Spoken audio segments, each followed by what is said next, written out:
Alors, bonjour mes chers amis et bienvenue dans cette nouvelle vidéo. Aujourd'hui, nous allons voir comment nous pouvons déterminer le dernier chiffre d'un nombre sans toutefois connaître explicitement tous les chiffres, d'accord, de ce nombre-là. Donc, vous convenez avec moi que si nous avons par exemple 465 dans le système décimal, le dernier chiffre, c'est exactement 5. Parce que là, nous avons 465 qui est donné explicitement avec tous ces chiffres. Si nous prenons évidemment un autre nombre, 447 521, nous sommes tous d'accord que le dernier chiffre, c'est 1. Mais qu'est-ce que nous allons faire lorsque nous avons un grand nombre dont même les machines dont nous disposons, d'accord, ne peuvent pas donner tous les chiffres de ce nombre parce que c'est tellement un grand nombre? Eh bien, la bonne nouvelle, c'est qu'on peut utiliser la notion de congruence. Donc, pour comprendre cela, on peut commencer par regarder ce qui se passe ici.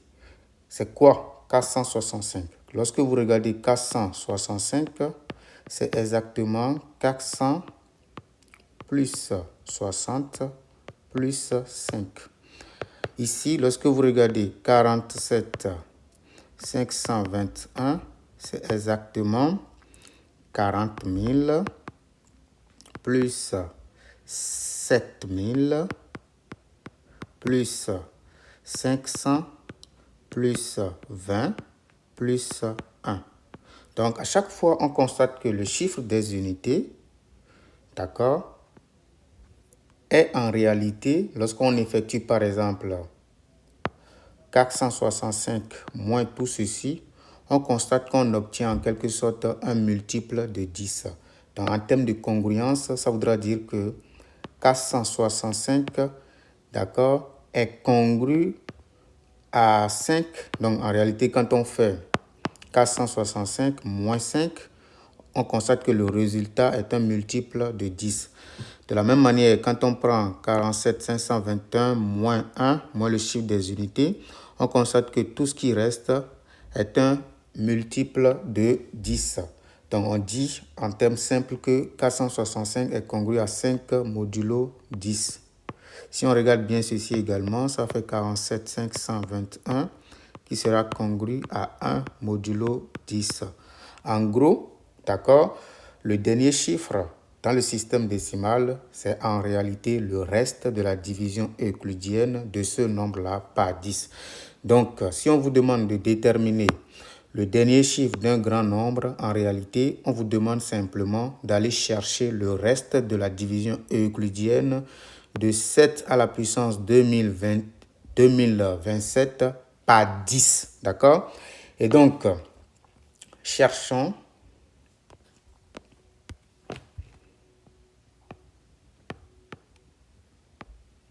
le reste de la division euclidienne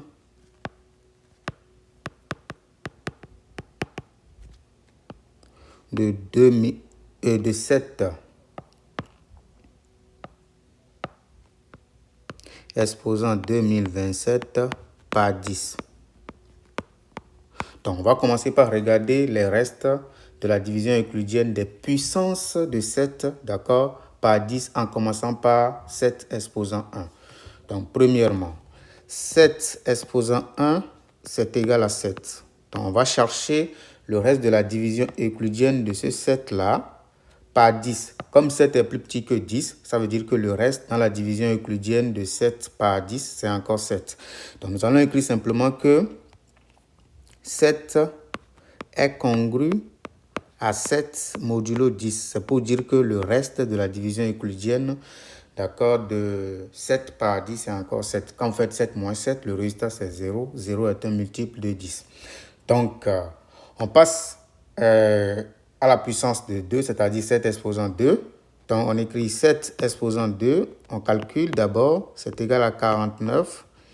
Et 49 est congru, d'accord, à 9 modulo 10. On continue, d'accord, jusqu'à ce que on obtienne par exemple dans ce processus-là quelque chose qui est régulier ou bien tout simplement lorsqu'on trouve 1 comme reste. D'accord, c'est le plus simple, c'est ce qu'on observe le plus souvent. Donc, nous allons continuer jusqu'à ce qu'on obtienne ici comme reste 1. Allons-y. 7 exposant 3, c'est égal à 343. Donc, on va regarder le reste dans la division euclidienne de 343 par 10. Ce n'est rien d'autre que le dernier chiffre ici qui donne 3. Donc, 343 est congru à 3 modulo 10. On continue. 7 à la puissance 4, c'est égal à 2401. Donc, nous allons regarder 2401. Ce n'est rien d'autre que son dernier chiffre. Puisqu'on cherche le reste, ça va être exactement 1. Donc, c'est congru à 1 modulo 10. Voilà. Donc, on vient d'avoir 1 comme reste. Donc, on va s'arrêter là. Donc, cet exposant-là est très crucial. Pourquoi? Parce que ce que nous cherchons, c'est 7 exposants quelque chose. Donc, les exposants, on va établir une relation entre 2027 et l'exposant 4. Parce que nous avons de belles propriétés pour les congruences que je vais rappeler tantôt.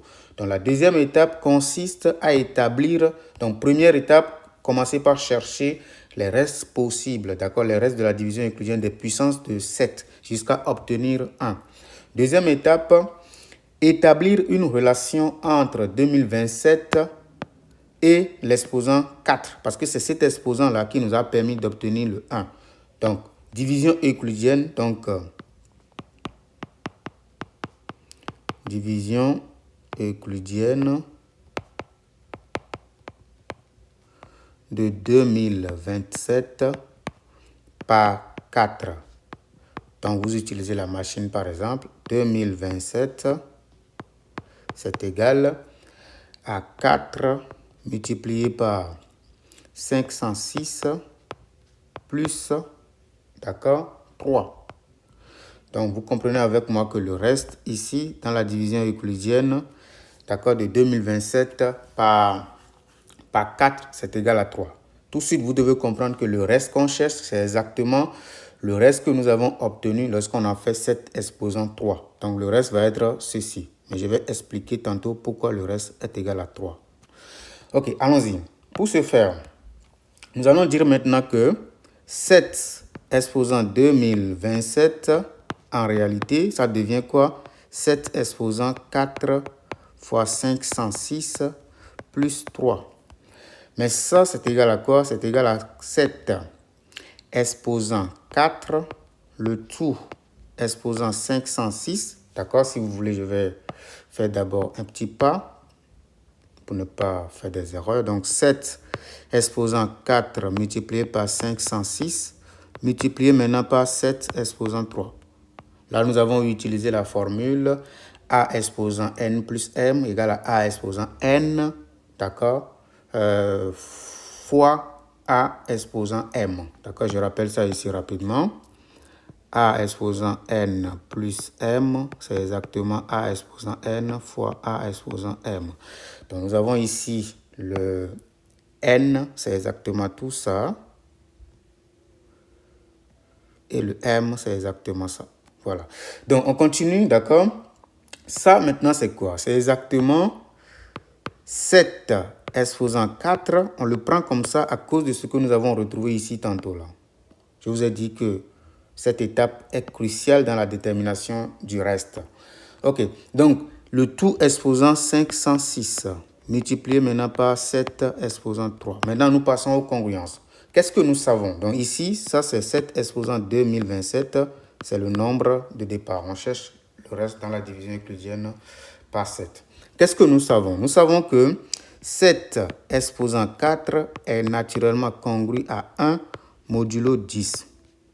Et puisque vous connaissez les propriétés des congruences, il faut prendre l'exposant n'importe quoi ici. On va juste répéter l'exposant ici, d'accord, sans toucher, comment on appelle-t-on, au 10.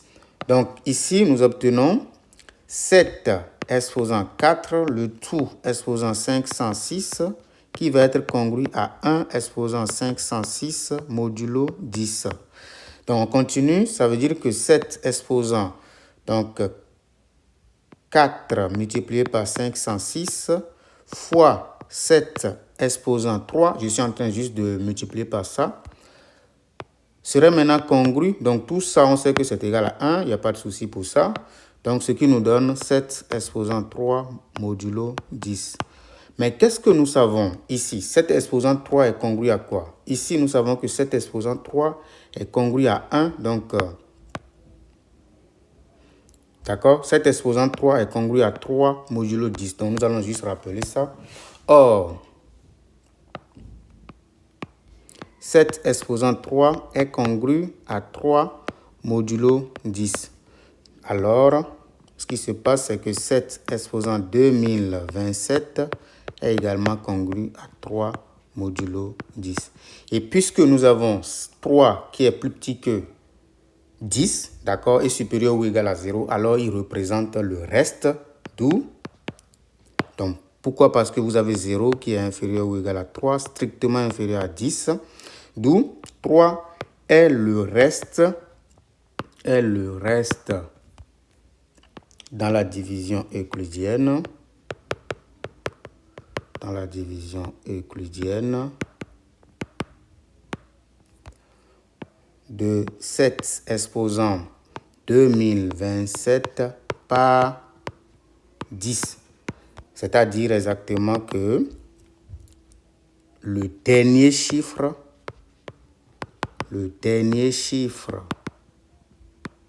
du nombre 7 exposant 2027 est exactement 3. Vous voyez, sans connaître le nombre, d'accord, on connaît son dernier chiffre. Donc, nous allons faire une autre vidéo où je vais vous montrer comment est-ce qu'on détermine le chiffre des dizaines. Mais je sais que vous le savez déjà. Et donc, voilà, c'est la fin de cette vidéo. N'hésitez pas à commenter, d'accord, à nous proposer des sujets et surtout à partager avec